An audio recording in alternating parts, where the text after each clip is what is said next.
రేవంత్ రెడ్డి గారి యొక్క సవాల్ను నేను స్వీకరిస్తా ఉన్నా.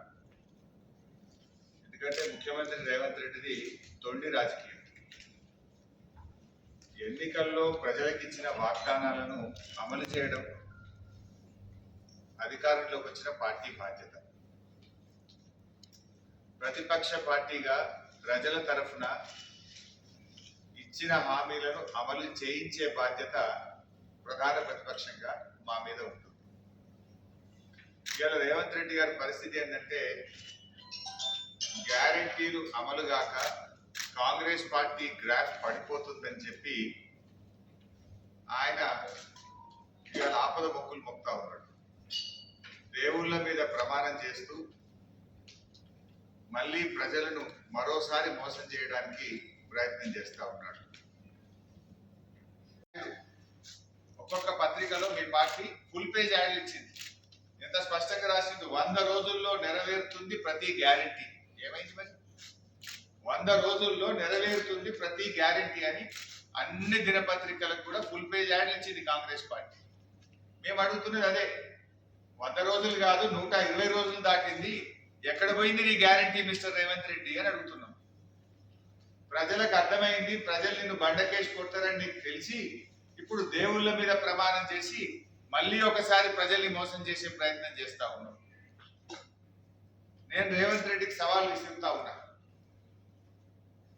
ఎల్లుండి ఉదయం 10 గంటలకు నేను అసెంబ్లీ ముందు గన్ పార్క్ దగ్గరికి నేను వస్తాను. అసెంబ్లీ ముందు తెలంగాణ అమరవీరుల స్తూపానికి నేను వస్తాను. మీరు కూడా రండి. మనమిద్దరం అమరవీరుల సాక్షిగా ప్రమాణం చేద్దాం. ఆగస్టు 15వ తేదీలోగా 2 లక్షల రుణమాఫీ మీరు బాండ్ పేపర్ల మీద రాసిచ్చి, సోనియా గాంధీ గారు లేఖ రాసి, రాహుల్ గాంధీ, ప్రియాంక గాంధీ, నువ్వు మీరందరూ ప్రజలకు 100 రోజుల్లో అమలు చేస్తామని చెప్పిన 6 గ్యారెంటీలు, 13 హామీలు 15 ఆగస్టులోగా అమలు చేస్తానని నువ్వు ప్రమాణం చేయి. నేను కూడా ప్రమాణం చేస్తా.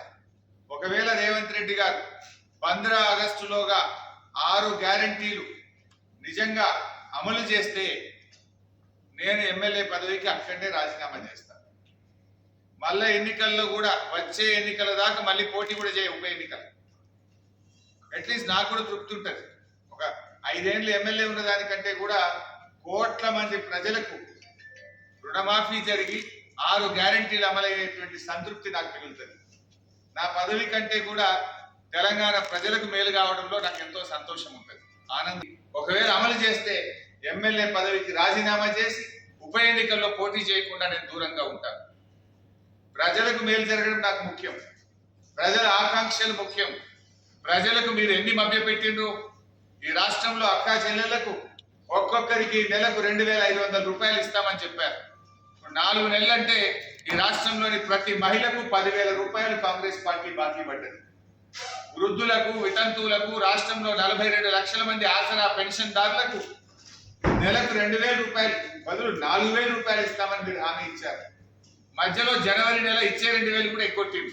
ఆ 2,000 కలిపితే ప్రతి పెన్షన్దారుడికి కాంగ్రెస్ పార్టీ ఈ ప్రభుత్వం 10,000 రూపాయలు బాకీ పడ్డది.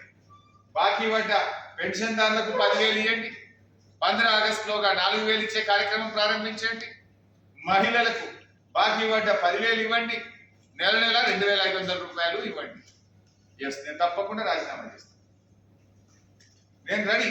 నేను మాట మీద నిలబడేటువంటి తత్వం మాకున్నది. నేను రాష్ట్ర మంత్రి పదవికి రాజీనామా చేసిన.